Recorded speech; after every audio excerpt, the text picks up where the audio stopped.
Hi guys, welcome back. So, what to do in September? Is it to buy or to hold or to sell? NIO had reported disappointing delivery number, so we had to adjust the third quarter guidance. Now that the Hang Seng Index might have made a double bottom, now I said that in the long run, the Hang Seng Index is making very attractive dip, getting close to this long-term trend line, and it might or might not backtest again before bouncing back up. If it does backtest on this trend line, the position would be around 22,800, but it's not a must. It can directly rebound from here.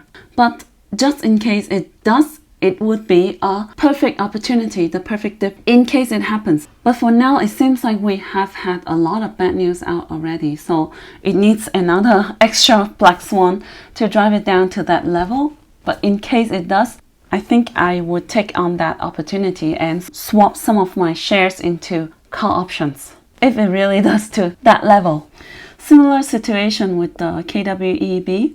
You see that all these years it had been growing with this trend line, and every time it backtests this trend line, it had a rebound. 1, 2, 3, 4, 5, 6, 7. This is the 8 times. And it was backtested 2 weeks ago, almost exactly it at 43, and got supported to rebound. If you shrink the chart and look at the volume, compare this volume with all the volume. I think the volume for this 2 months would be more than the total volume for the past few years combined. So when you hear all the bad news on the media, blowing up everything, making the Chinese or CCP look scary, look at what the investors are doing. So if we stretch it to the long term, I think it might do some movement like this until it breaks out of this trend line. So there might be a lot of up and down, but at least it looks like we have reached the lowest low. We're bottom already, and now we should be making higher highs and higher lows. KWE, we are seeing the first resistance at the current level around 54 to 55 if it can push through. So we might backtest a little bit, and if we push through this resistance, the next target would be the upper trend line, the purple line around 59. So in this case, maybe right now we don't need to chase, but wait for some pullback for better entrance or safer entry point. Throughout the whole time, a lot of people were speculating a market crash, being afraid, and I remember throughout these few months I kept saying that I'm not worried for a market crash for Nasdaq. In July, almost everyone was saying that there would be a huge crash in August. But I said that a crash cannot come when the market is at the extreme fear. At that time, it was around 20, and I make jokes about it. I said that the US market is around 20 and then a week after that, it went into extreme fear. So throughout the July and August, I said, even if the institutions, the big dogs, need to exit, how can they exit when the market is at extreme fear mode? At least they need to drive up the index into the grid zone, so then they can slowly take profit, right? And meanwhile, if the main indexes are consolidating on the side or just slowly grow, it would create the opportunity for smaller caps like Russell 2000 to break out. And as expected, it had been moving within the small range until it breaks out recently. So if there is any opportunity it backtests again on this previous upper range around 223, that would be another good dip to buy in the smaller caps. Same thing with ARK. The whole time I've been saying that I think ARK would have a breakout soon, and it had been rebounding nicely. And I think if it can backtest to 120, it would be another good buying opportunity. So while we are watching out for some pullbacks and dip of the market, we should be looking at what we should buy when that happens as an opportunity. Now, I think it's time to visit my top holdings. First of all, my baby NIO. Today, it had reported the disappointing August delivery number, mainly driven by the supply chain affected by the COVID again, due to some manufacturers getting shut down for the Delta in August. So we had a year-over-year increase of 48%, which is a big drop, even though it's an increase. We are spoiled by 100% increase at least every month. So with this delivery, we have had a little bit dip in the morning, even though the market of Chinese stocks had been rebounding these 2 days. And for that, we have to adjust also the third quarter guidance. So you can expect the third quarter earning to be not so good / okay. Should we be concerned about this? Well, not so much, not too much at least, because I think this is a temporary shutdown, even though the chip shortage is not gonna be so much a short term. I think even though the earning is not so much to look forward to, regardlessly, we have a lot to look forward to near the end of the year. For example, the new 87 is gonna arrive to the showroom soon, and a lot of people can test drive it. That should be able to increase the pre-order for the 87. Even though the delivery is down, we have a record high for the order number. So that means NIO is still very popular among the new EV users. China is still turning on full turbo to encourage the EV industry. Some cities like the Foshan city just increased the incentive, the subsidies for buying EV.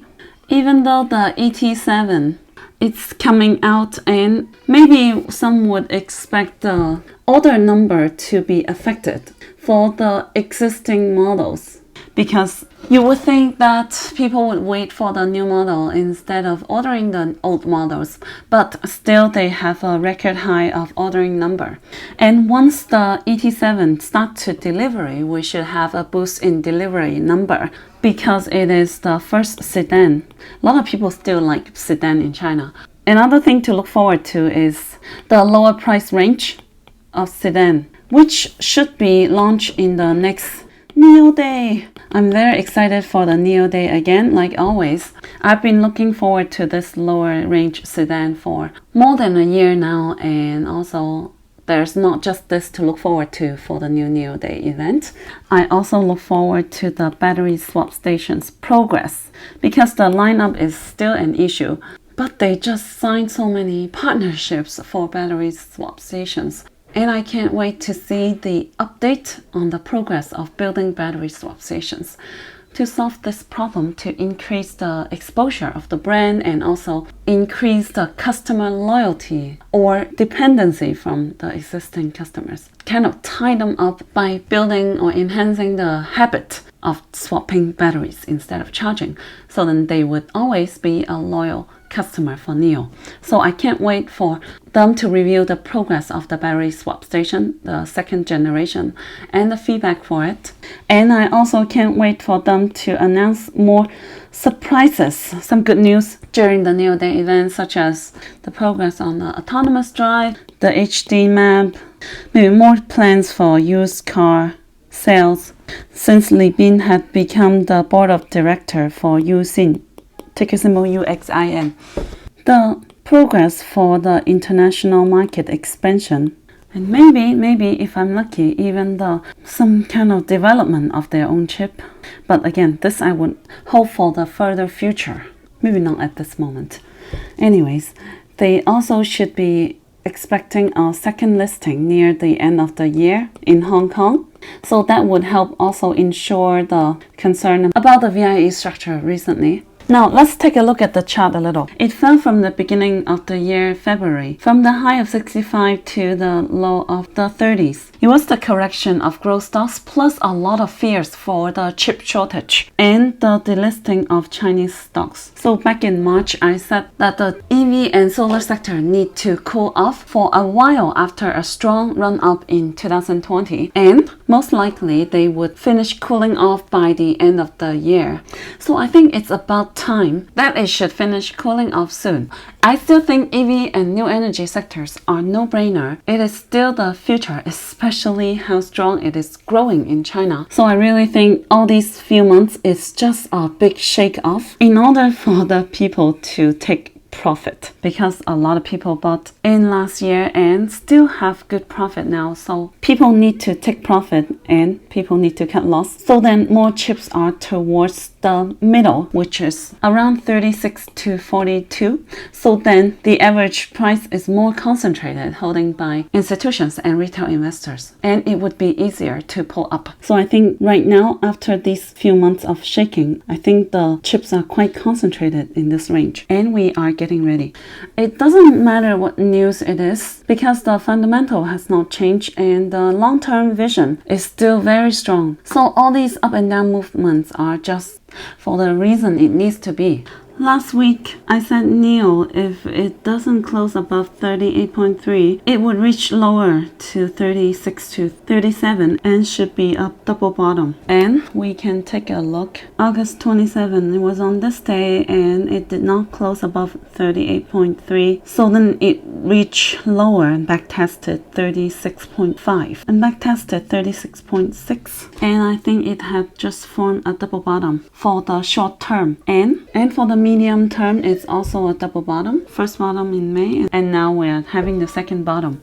After the first bottom in May, we had a very big run up, running from 30 to the high of 55. At that time, a lot of people were asking me, is it okay to buy NIO? So it was a lot of FOMO all the way. And that was my reply on the Discord on May 27. NIO is now around 38. Let's just say I think there will be chances later to buy at 38 still. And May 27, it was on this day when NIO was at 38. I expected NIO to run up, but there will be a sudden dip for NIO to dip back to 38. At that time, I did not know what is gonna be the cost, but I just thought it's gonna be something, some kind of black swan, and it turned out to be what happened with DD, and then the whole cleaning up of the Chinese stocks on the US market, and this and that, blah blah blah. So much drama. So NIO is back to 38 as expected.